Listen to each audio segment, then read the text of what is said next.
You ever have a movie that you really like a lot, and somehow you just like forget about it for years, and finally you watch it again and you're just like, oh yeah! One of those for me is Crazy Stupid Love, a rom-com from 2011 that just had the most incredible cast. Like I said, I loved this movie when I first saw it, and then somehow I just forgot that it existed until semi-recently. I've been seeing a couple clips of the movie going around social media, and I was like, oh yeah, that freaking movie! So with February in full swing, and for Valentine's Day specifically, I figured this would be the perfect movie to make a video about. So come along, kids, let's take a walk and check out Crazy Stupid Love. But before that, really quick, this video is brought to you by Love and Deepspace. Okay, but like if you haven't heard of Love and Deepspace yet, you are in for a heck of a time. It's a 3D immersive dating sim that's sweeping across the Lady Gooner fanbase. Picture this, you're a deep space hunter, investigating a mystery that will decide the fate of time and space itself, all while having a first-person immersive romantic simulation experiences with these guys.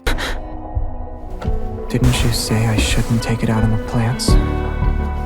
Where should I put it then? Okay, kids, leave some room for Jesus. I'm telling you, this is a heck of a game. Now, if fighting aliens isn't really your thing, guess what? You can play UFO catcher games to collect plushies, and if you fail, the guys make adorable faces like this. There's also a full card game inside the main game that you can play if you're just here for the boys. With the recent 3.0 update, Love and Deepspace also comes with a built-in period tracker, and the boys will like react to it and console you when you're on your period. Apply a small amount of pressure. Judging by your expression, my technique was okay at least.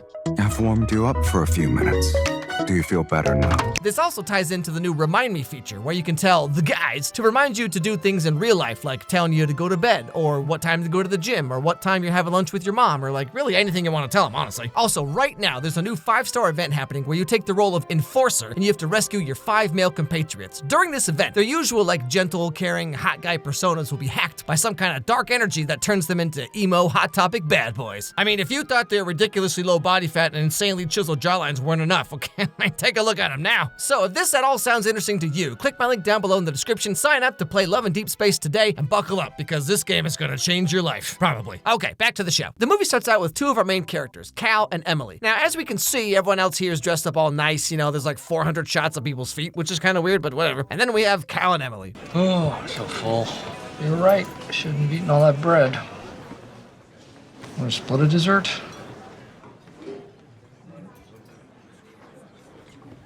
You okay? You seem a little off.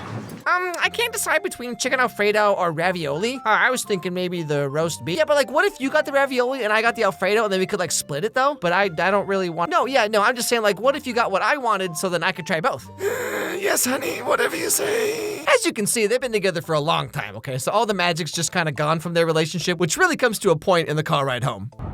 Okay, you're not talking, and you know that only makes me talk more, you know, but maybe that's good, you know, because maybe I'll just say it. Maybe I'll just tell you I slept with someone.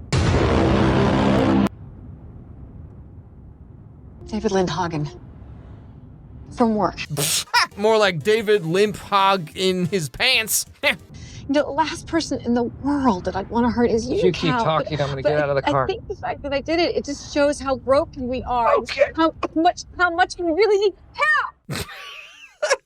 I feel that's so hard, man. Sometimes that's all you can do. And so just like that, Cal's world is turned completely upside down. He thought their life was fine, you know, a little boring, sure, okay. I mean, yeah, sure, he keeps his socks on the whole time, you know what I'm saying? But hey, it's not his fault his wife likes to keep the house at like literal ice age temperature. The heck is up with that, by the way? Now, while this is all happening, Cal and Emily's kids are at home with the babysitter. The son is Robbie, 13, and their daughter is a tiny little baby Joey King, who's like 7 or something. I don't know, doesn't matter.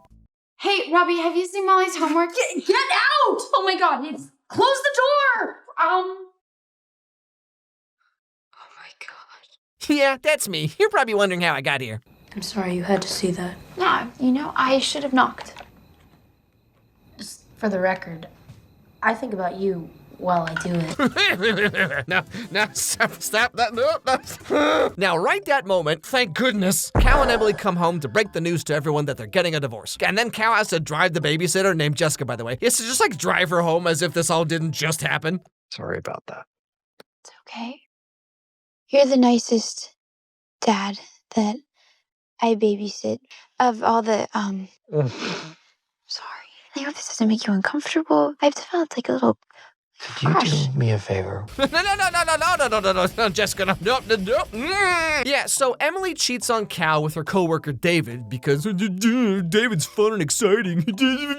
You know, I love how when women invent their like perfect dream guy for like fanfic or whatever, you know, it's always stuff like a super hot guy with abs and he's rich but doesn't actually work ever. So he can spend all his time with me, except he also gives me the perfect amount of space when I need it but never actually have to communicate this to him ever. Maybe a slight accent, I don't know, but like a hot one, not like a weird one, you know what I'm saying? Also, he's on the run from a crime syndicate. And then like men's fantasy is like, we're just like perfectly content with like, what if a girl wore makeup and played video games and also did not have like 7 personality disorders? Anyway, so now Cal has to move to his own apartment while he spends all of his nights at the local high-class bar that he's never been to, but he always kind of wonders what it's like in there, you know?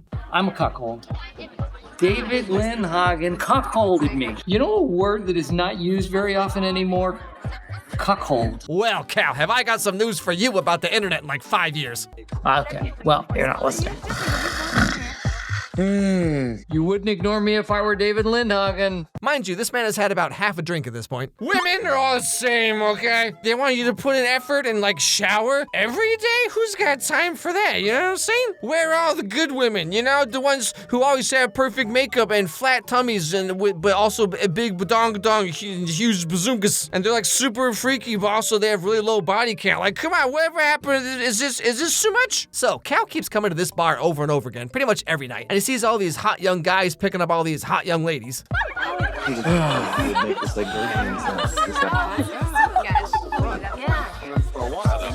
Gay.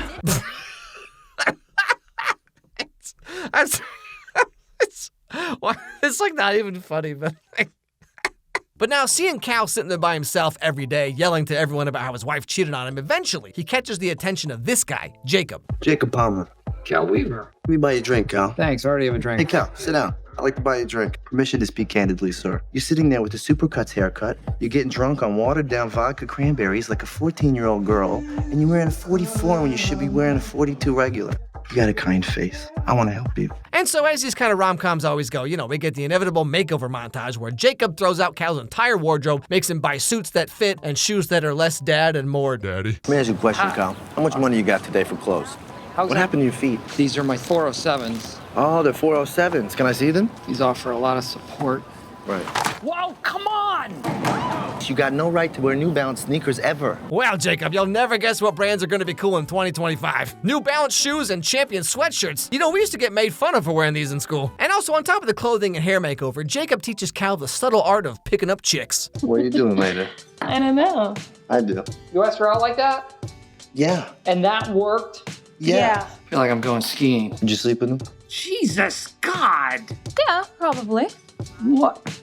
As soon as you opened your mouth, Tiffany started doubting whether she wanted to sleep with you or not. I always think it's funny how pickup artists act like women are these like Rubik's Cube puzzles. You just gotta twist the thing and you push the button and wham bam bibbidi-bow, the clothes come right off. But like if you've ever actually dated any woman for like an actual length of time, like trust me, they are infinitely less complicated than that. You give them a cheese stick and then you DM them like a picture of a baby frog that says, when you accidentally overshare, and they all look at you in shock and you're just sitting there like, and then that's it, you're set. Cal, however, does not know this because turns out Emily was his first and only girlfriend. Let's talk about how many women you've been with. Sexually? Yeah, no. I mean, breakdance fighting. Now, eventually, after like weeks and months of watching Jacob do the hot guy thing of saying hello and having all the women be like, it's finally time for Cal to show Jacob how it's really done. Just no talking about your kids, your job. David Lindhagen, don't you dare. Shut up, Or you're shut up, pathetic. shut up. Just shut up. Hello? Hi. Hi. Hi. Who are you? Hey, I'm Kate. Hey, Kate, you mind if I introduce you to I'm my... Cal. I got this. Man, I tell you, like, what kind of Cthulhu monster did Marissa Tomei and Anne Hathaway sell their souls to, okay? Because, like, something ain't right here. Now, at first, Cal tries to do the hot guy thing, you know, where he's like, hey, you're ugly and dumb, you want to smash? And then the girls are supposed to be like, well, shoot, sign me up. So he tries that, and it goes about as well as you'd expect. So what do you do, Cal? I don't know. What do you do, Kate? Seriously, what do you do? Seriously, what do you do? Okay, I'm a teacher. Boring. I studied at Oxford University. Boring. 5 years. Wow. You know, I think my friends just got here. I'm sorry. And so he drops the charade and talks about his kids and his divorce and how sad and lonely and pathetic he is. And then guess what happens?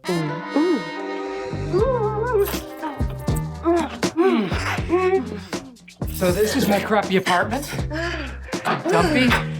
that I had to move into after my wife left me. You're being so honest. Yeah, so it turns out she's turned on by honesty and sincerity, which never worked for me, but hey, proud of you, Cal. So, like, what are you gonna get up to this weekend? Well, I hyperfixate on my impending mortality from 8 to 10, and then I feed my cats and clean the litter boxes, and after that, it's kind of a toss-up between cringing at something I said to a girl 8 years ago, or thinking about, like, what if Goku played Yu-Gi-Oh? You know what I mean? And so after doing the Devil's Tango with Marissa Tomei, Cal suddenly has a huge burst of confidence.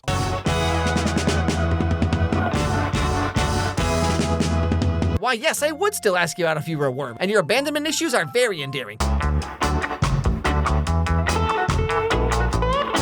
at all. I think girls who have random outbursts of insanity are very endearing.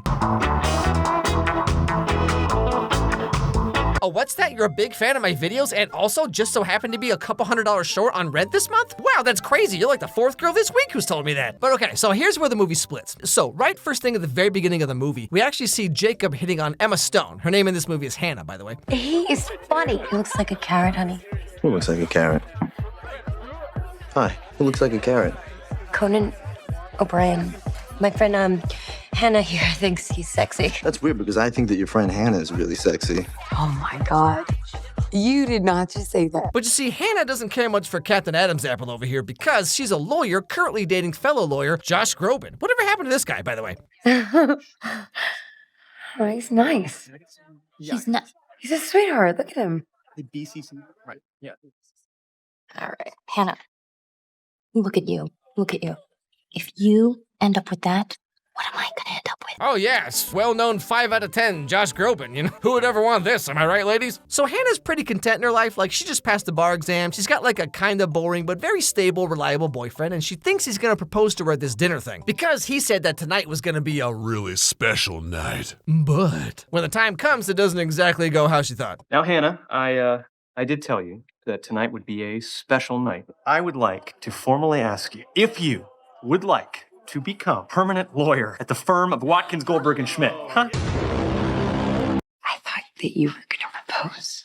I didn't realize that you thought that we were there. And so in a fit of rage and contempt for humanity, Hannah storms off, stomping her feet all the way back to the bar, finds Jacob, and does this.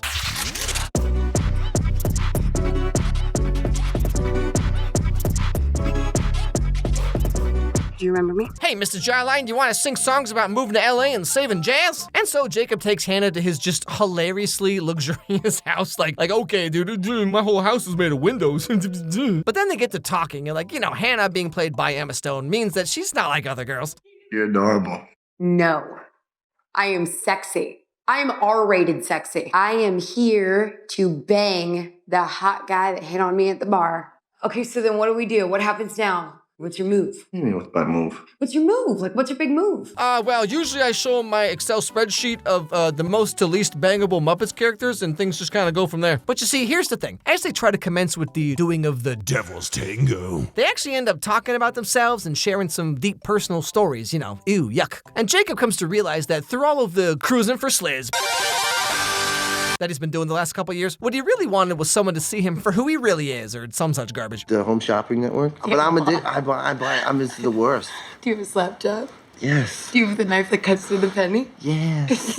What else do you have? Coin bears?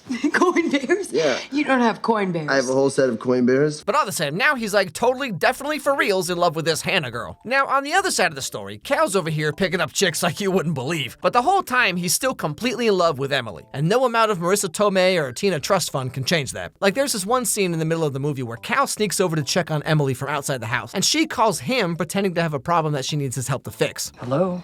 Hi, Cal. Hi. Just calling because I'm in the basement and I'm trying to get the water heater working because the pilot light's out and I don't know how to relight it. I'm glad you called about this. I'll just walk you through it, okay? And like, this scene is just so good. I mean, it just hits you so hard. Now, the third split of the movie, as I mentioned earlier, is the babysitter having a huge crush on Cal. So much so that she's like really desperate to get his attention now that he's single-esque. So my question, and I don't mean to be blunt or insulting, but let's just call it what it is. You're always sleeping with older guys, right? Always. No. So my question for you, Madison, is How? No, stop. We're not. Do you do that? I mean, like, how do you get them to see you as not just a kid? And so her master plan is to take some Shrexy photos of herself and give them to Cal, because then he'll go to jail. Flawless playing, Jessica. However, she takes the photos and puts them in an envelope addressed to Cal to give him the next time she watches his kids, right? But guess what happens?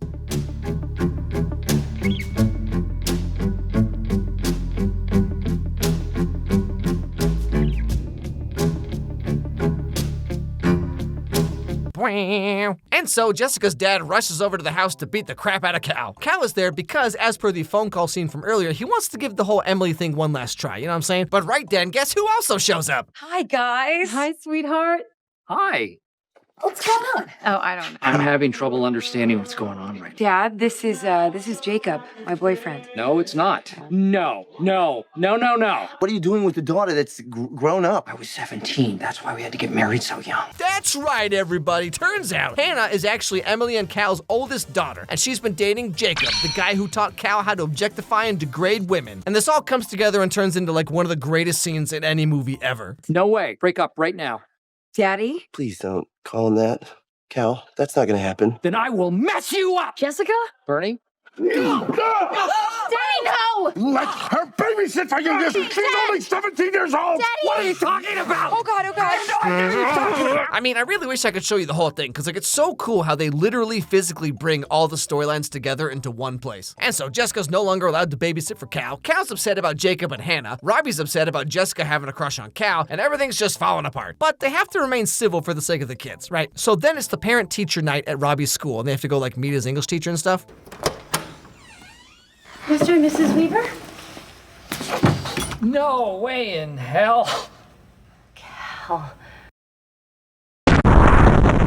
And so Cal's womanizing streak has finally caught up with him, where suddenly she's not just some broad from the bar, but like a real actual person with feelings and stuff. It's so annoying, am I right? As in someone who uses honesty to get a woman into bed with him, but is actually full of Shrek. like the rest of them? As in someone who allows a woman to go downtown for 45 minutes because he's nervous. Ew. All right.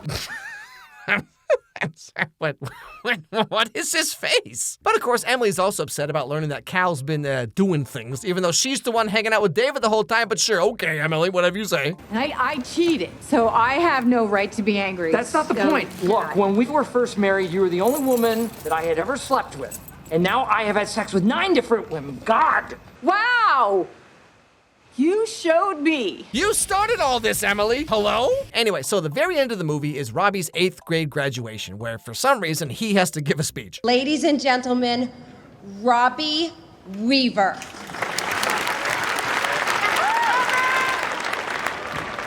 Welcome, class of 2011. Yeah, I just want to say that women ain't shit. And actually, he talks about how love is stupid and women only want one thing and it's disgusting. And then Cal jumps up and runs down there to give his own thoughts about love and things and stuff. I met my soulmate when I was 15 years old, and I have loved her every minute of every day since I first bought her that mint chocolate chip cone. And so the ending of the movie is left a little ambiguous in that Cal and Emily are friendly again, and like maybe they're gonna try to make it work? Who knows? Jessica ends up giving the photos to Robbie as a graduation present, and Cal kinda sorta comes around on the whole Hannah and Jacob thing because they both seem pretty happy, you know, and just because the roads they took to find each other are a little unconventional, it doesn't make the love any less real. And that's pretty much the end of the movie. You know, for the most part, I feel like this movie holds up really well. Like the writing is genuinely funny. It's a really heartfelt movie about what love is as you get older and like how life continues beyond the high school happily ever after and like things change and grow over time. Not always for the better. Like things can be like nuanced and messed up and broken things can be fixed if you care enough. It just speaks to me in a way that few movies do anymore. I don't know, I just really love this movie, okay? I think it's honestly one of the top 20 rom-coms maybe ever. Hey everybody, thanks for watching this video. If you liked it, please watch another one, because that's how the algorithm works. So click on this one that's being recommended to you right now, right here on the screen. It actually helps a lot if you do that, because like that's how YouTube knows that my videos are worth caring about. Also, if you have any movies or TV shows you'd like to recommend, send me an email at alexmeyerscontact@gmail.com, and I'll put them on my absurdly long list of movies that I need to get to at some point. Anyway, hope I made your day a little bit better, and I'll see you all next time.